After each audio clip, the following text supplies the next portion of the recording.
Enough, even enough. Ladies and gentlemen, how much life insurance do you even need? We're getting into it right here, right now on our next episode.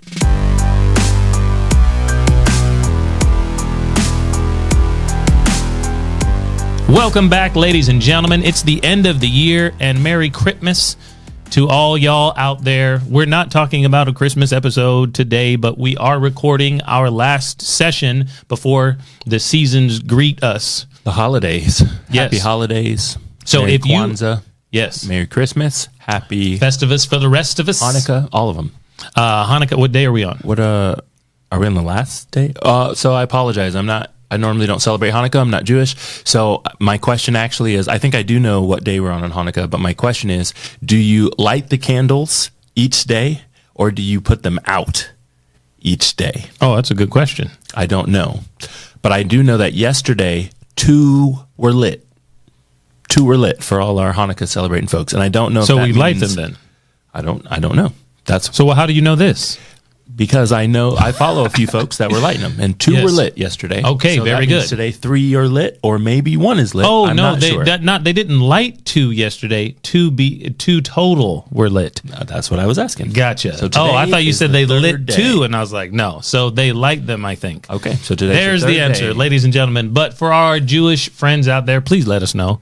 We don't know. Okay, and when this comes out, it will not yet be Kwanzaa because Kwanzaa begins on The 29th. It does not. It begins on the 26th. Oh, I was close. The 26th. Okay, so here we get into it, ladies and gentlemen. Thanks if you are happening to see us or watch us during the season. We appreciate you being and following us week to week. But many of you probably binge listen to what we've got going on here today. And one question that we get asked all the time, actually, it's because I go live a lot. And so I'm always telling people my story. And of course, you know that one-on-one consultations is what it's all about around here. Jonah does them, I do them, and the other bros do them as well. We also have one female who answers. That's right. But so what Alyssa. do you call her if she's not a banking bro? I call her Alyssa by her name. Okay, Mama I call her Alyssa.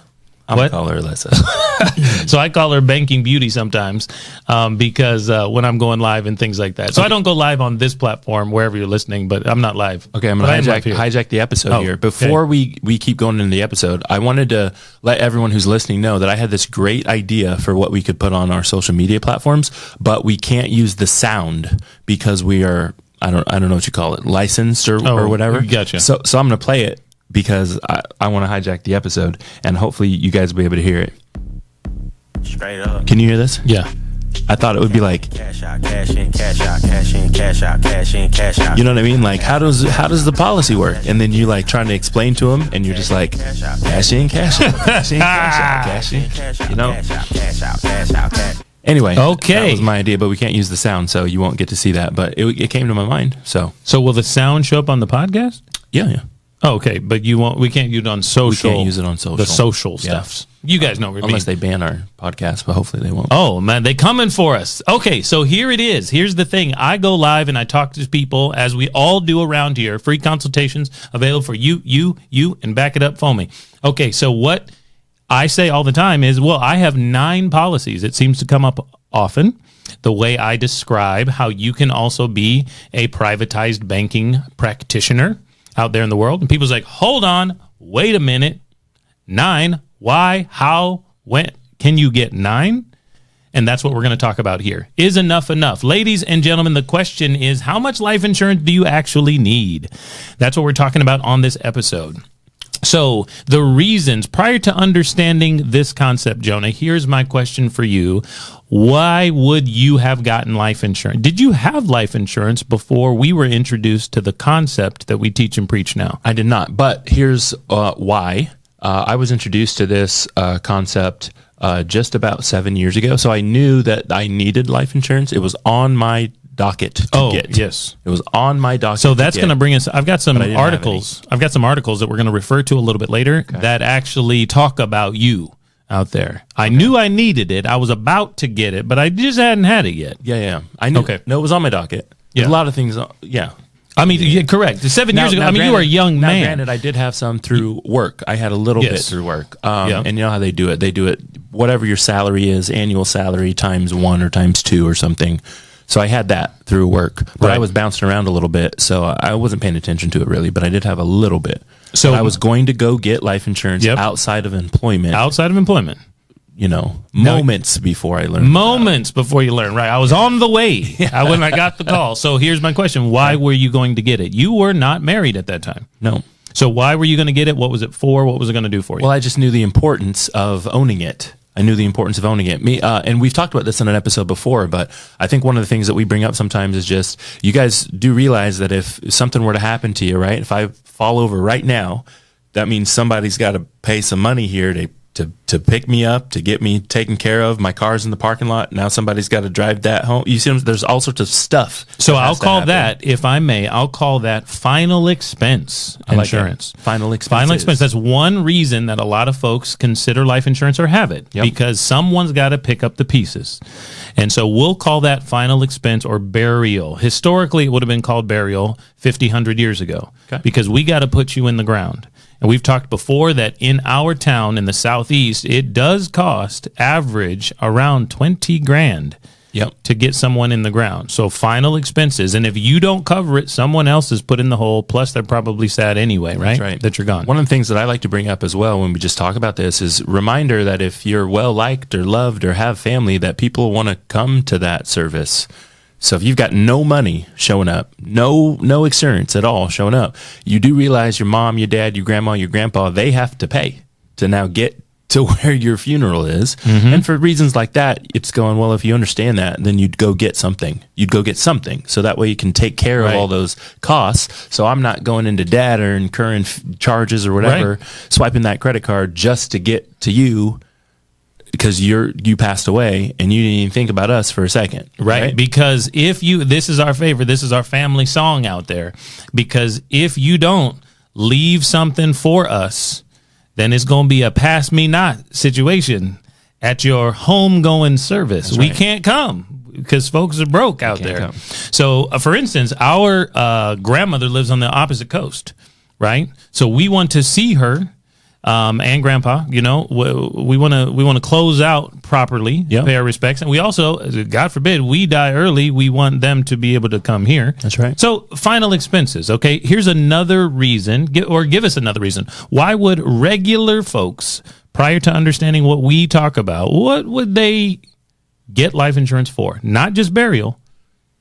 To give money to their family, right? If they have a family. Okay. Yep. Right. Love it. Because I'm going, hey, if I have anyone that I need to support, right? Dependents, even, we could use that word. But if I work and I make $50, $60, $100, $150,000 a year, and then I fall over, well, then now that's income that those people who are dependent on me do not have. So I might get some life insurance to replace the income. Right. Does that make Okay. sense? So 100%, ladies and gentlemen, that's another thing we all need to be thinking about. Now, at this point in our lives, we're both in our 30s. We have dependents. We've got wife. We both have multiple children.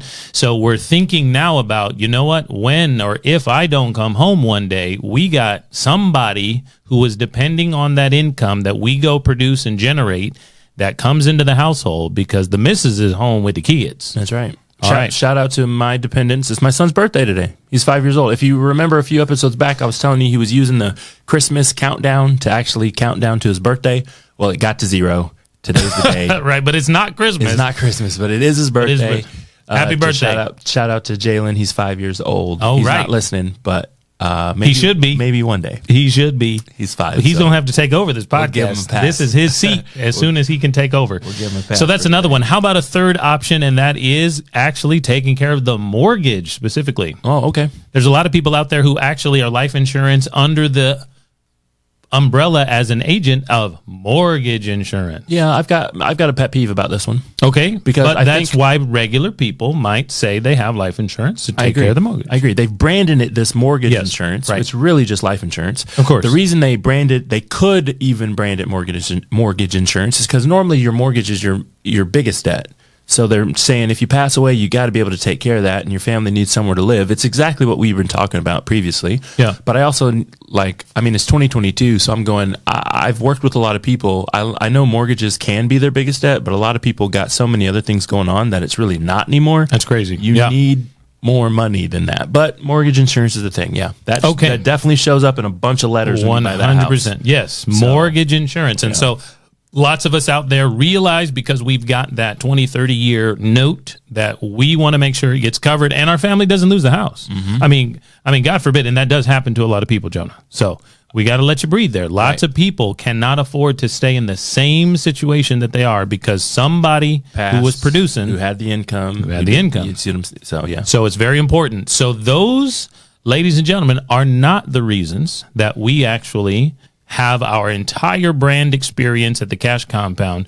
We teach and preach a different use, although all of those are legitimate. We got to throw it back at you and make sure you understand. We're not saying there's anything wrong with a death benefit at all. And it's a bonus on top of what we talk about, but it is very important. There's lots of reasons you might want to make sure your dependents, your family, and your friends can close out the chapter on your life with life insurance. Yep. Now, here's the next question and why we get into this episode. How much do you need? That's a good question. How much do you need? So most people actually are not engineering their life insurance experience, the payout, for how much they are worth. It's just how much they need. I agree. But that brings us right here to our word of the day. Okay, so our word this week and our word of the day here is actually, it's a phrase, and in insurance, it's called human life value. I like it. Human life value. Jonah, give us your HLV. Give us the due definition of human life value. All right. So put me on the spot again. I haven't looked it up. So human life value. The word I want to use is worth. I think worth is coming into this definition. It's fine. So I'm going to say human life value. So it's I want worth and I want resources again, because it's not just income. It's not just money. So I think I'm going to say the worth associated with that particular human life and the resources that they produce or provide.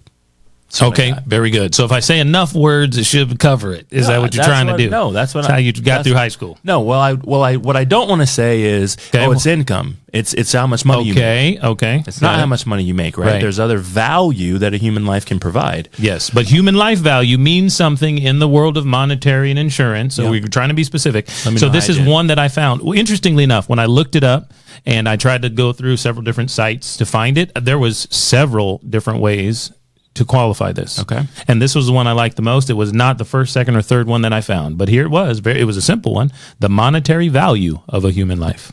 I like it. Monetary value. So why this patches in with what Jonah just said is the monetary value of a human life is not specifically your income. That's the monetary value. The monetary value, of course, will not ever be able to be produced by that person if they're gone. That's right. And so the question is, how much are you worth? Not how much do you have or how much you're willing to pay for. And why this is important is my previous question that everyone begs of me. Wait, how or why would you have more than one life insurance policy? So in what we do, ladies and gentlemen, helping people utilize specialized custom whole life insurance for the cash portion while you're living is typically most people, by and large, actually hold life insurance at less than their human life value. So they could have more. They could have more money. They could have more death benefit even as well. And most people actually look at two things. They kind of say, well, how much can I afford to put in and defer and not use, right? Because I make X in my income. However, I need X in my daily expenditures. Yep.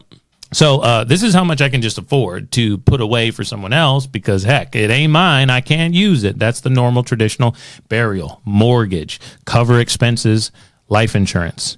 However, we're talking about utilizing this bad boy for cash throughout your life. So now it becomes a little bit different. Well, how much cash do you want? How much cash do I want? Yeah. A lot. All right. How many houses do you want? How many vacations you want to take? A lot. How many friends you need? A few. Okay. All right. Very good. So, ladies and gentlemen, human life value, what we're here to help you understand is there's actually a number that insurance professionals like underwriters come up with that you are worth death. And that number is probably far more than you have That's right. in coverage. Some of those factors are what you do for work, what your net worth is, how much money do you make, your health, your gender, your age, all sorts of different things that could go into a figure like that. Yeah, now here's another one we don't talk about very much, but when we first got insurance, we all thought of this. It's also your bad habits. Oh, yeah, absolutely. Like if you trying to do skydiving, they want to know. Yeah. Apparently, Yeah. people die doing that. They sure do. What are the types of things? There are There's racing, water-related stuff. yeah, like rock climbing. I don't know if it's not deep-sea fishing. That's not it. But it's like deep-sea diving and things. Which They you wanna do? know. A few times. There's all sorts of stuff. If you have bad habits, I mean, it's the same thing with. It's not really bad habits. It's with just the risk health- factor. with the health habits, right? Smoking or something like that, smoker or non-smoker. Well, the insurance company's going to want to know that, right? Yeah. There's a difference in the longevity of your life and your health risks and factors if you smoke or if you don't smoke. Like that's everyone knows that, right? And Of course, the insurance yes. company's going to want to know if you're trying to get insurance from them. So Yes. Okay. So, ladies and gentlemen, here's how it typically goes. Let me give you kind of a framework for how much insurance you could possibly have. And we say how much. We don't have our cups out here, but if you can visualize cup number 3, death benefit, it's how much the insurance company will need to pay out when and or if you die. Depending on what type of insurance you have, if it's whole life, the kind that we're always utilizing for cash, they must pay it out one day. You will die. If it is some other form of insurance, there may be caveats on there like terms or periods, but they still would have to die if you die during that time. Yep. So this is basically how it works, a simple way to think through it. And we're going to have some links down below or up top, wherever you are hearing or listening to us.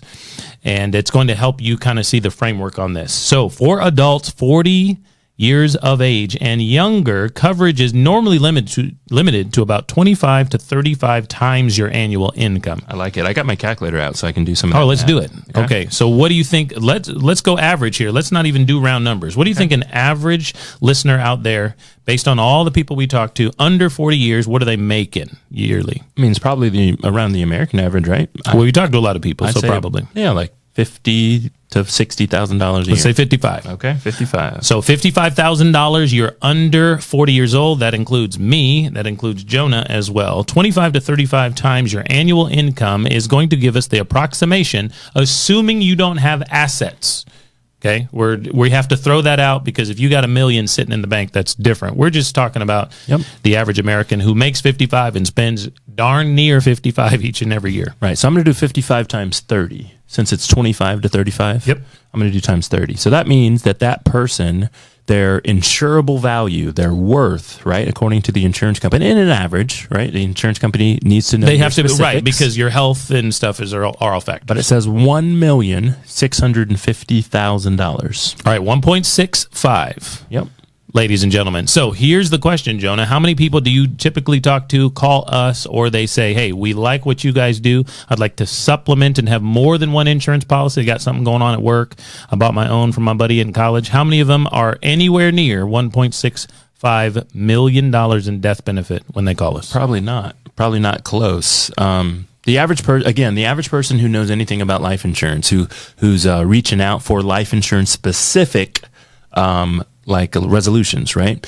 They probably have that policy through work, like I was mentioning earlier, or they probably went and bought that 10 or 15 or 30-year term policy when they were younger. And generally those things have round figures associated with them. Right, because they start with the end in mind, and they don't actually start with the building process. So they say of the half cash. a million or $1 million or whatever. So generally speaking, they're not at 1.6. Yeah, they're normally 100,000. It's a multiple of an even 100,000 up to $1 million or something like that. Yeah, and again, like we're saying, we're saying an average 40-year-old who makes $55,000 a year, and we're taking that times 30 number. But if you're 35 and you make more than 55 and have 2 houses and a rental property, like this number is way bigger. Right. So for you to just hold that term policy at $1 million thinking you're okay, Right, because, the misses out there, if you're a husband and father like myself, well, I think my wife could make it on 45 a year. you got to understand that you've got a lot of assets which become liabilities to potentially, in my house, a non-working mom out there, right? She's by herself out there. Something's got to give. Yep. Something's got to give. So here's another rule of thumb for the rest of you, right? If you are 40 to 50, coverage is normally around 20 to 25 times your annual income. For adults, going down. 50. Yes, Okay. right? Because you're getting because you're getting older. closer Yep. to I'm with you. mortality. Yeah. Okay, 50 to 60. The average coverage is limited to about 10 to 20 times your annual income, and 60 to 70, the coverage can be limited to about 5 times. I gotta income. hijack the podcast one more time. So yesterday, I'm sorry, not yesterday, Thursday of last week. Today's Tuesday, so just 4 days, working days ago, I talked to a young lady who her term policy was renewing.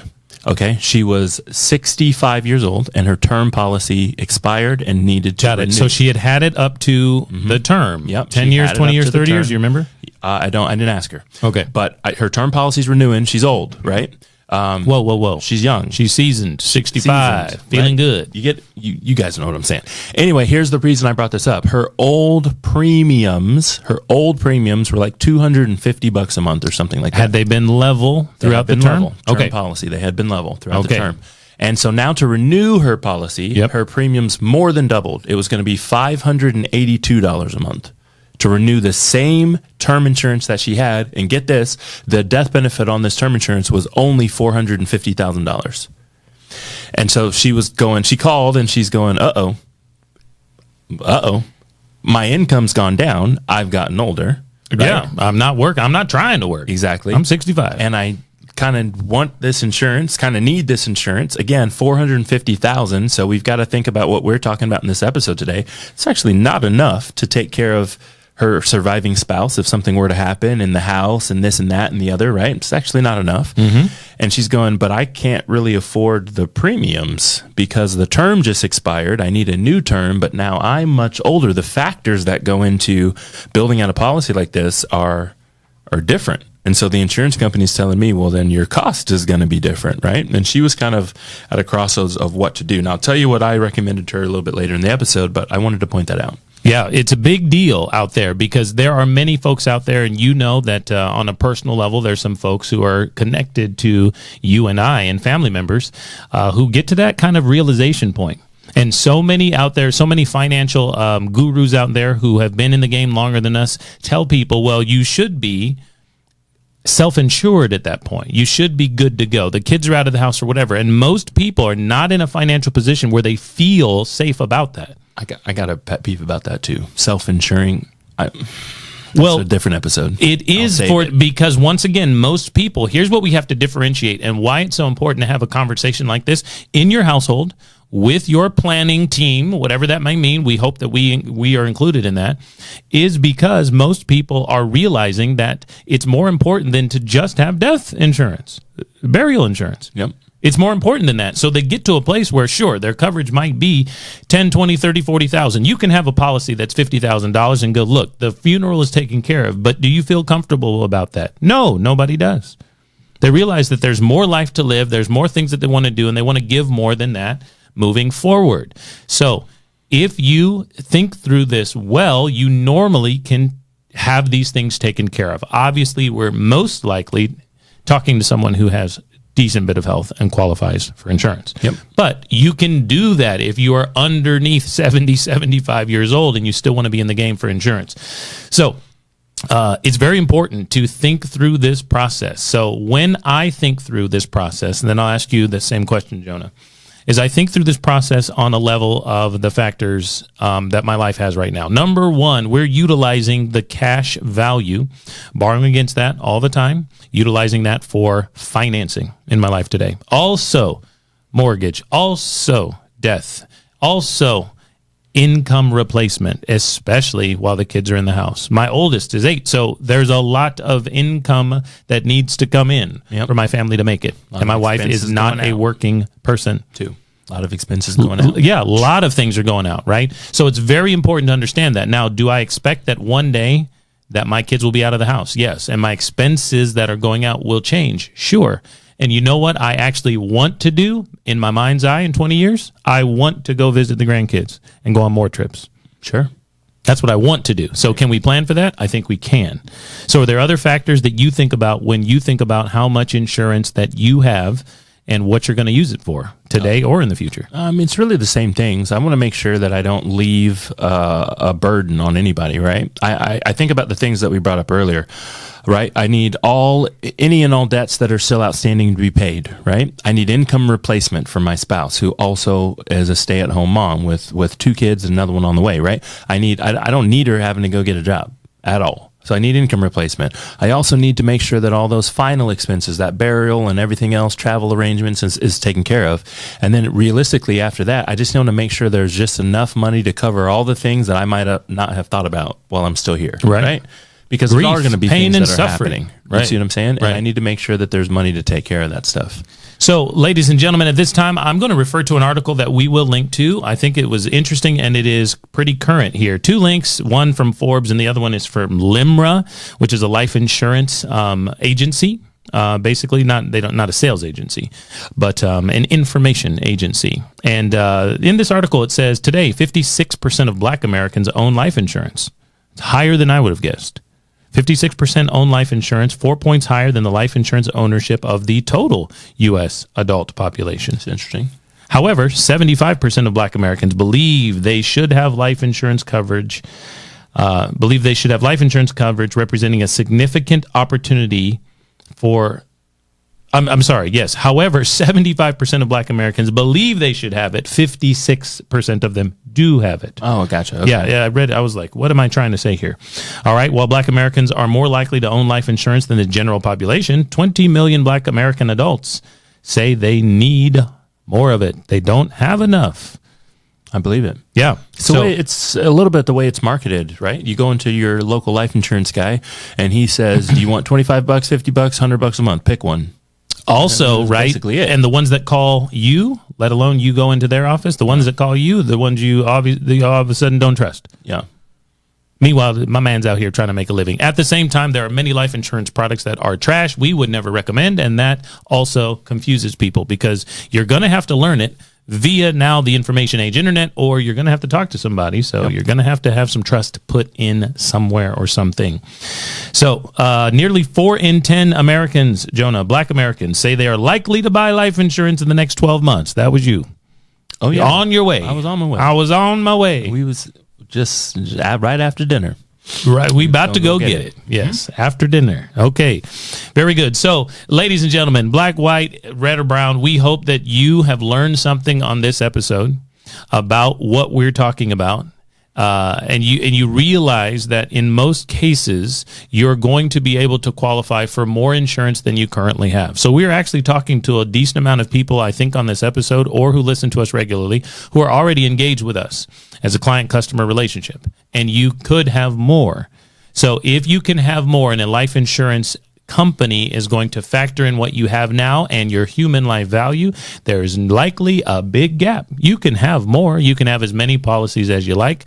There's just a certain value that you are worth. Now, you can change that value, right? Your health can get better. You won't get any younger, but you could also make more money or have more assets.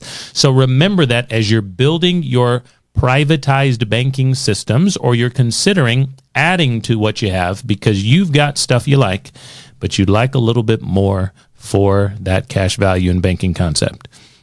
So is enough enough? Well, enough is not too much. I think that's what we figured out so far. Okay, so we have a shout out here to one of our people. We'd love for you guys to follow us and click subscribe and let us know in the comments what you enjoyed about this and other episodes. We're always looking out for more stuff and topics that we can cover to help you guys understand how you can crack the code to cash flow. Jonah, who is it this week we'd like to shout to? Yeah, this week, let's give a quick shout out to Mary Jane 1340. So she's actually one of our YouTube subscribers, and she was asking some great questions on YouTube. So we want to give a shout out to Mary Jane 1340. And actually on this episode, I'm feeling generous. So we're also going to give a shout out to Rick Sconyers. Rick Scaniers as well. Thank you guys so much for the follow, for the subscription. If you've got questions, feel free to put them in the comments, put them in the description, wherever you're listening to this, and we want to come back and get to them. We really appreciate you guys following along, watching our stuff, listening to us. And like I said, hopefully we'll meet you in person one day or work with you on an individual level. But thank you so much for the follow. Thanks for the questions. All right, ladies and gentlemen, we hope that we've been helpful for you today. Remember, you can find us on TikTok, Instagram, even Facebook. We might in the new year actually have a resolution to get on there a little bit more and help you out a little more often. Okay, so follow us on those channels, and of course to our YouTube audience watching us right now. We love you guys, and even the folks who join us live during our recordings, as we've alluded to, normally Tuesdays, noon Eastern. Have a great holiday season, everybody. No matter which day of Hanukkah you and Jonah are celebrating, and we'll talk to you in the new year. Cash in, cash out, cash in, cash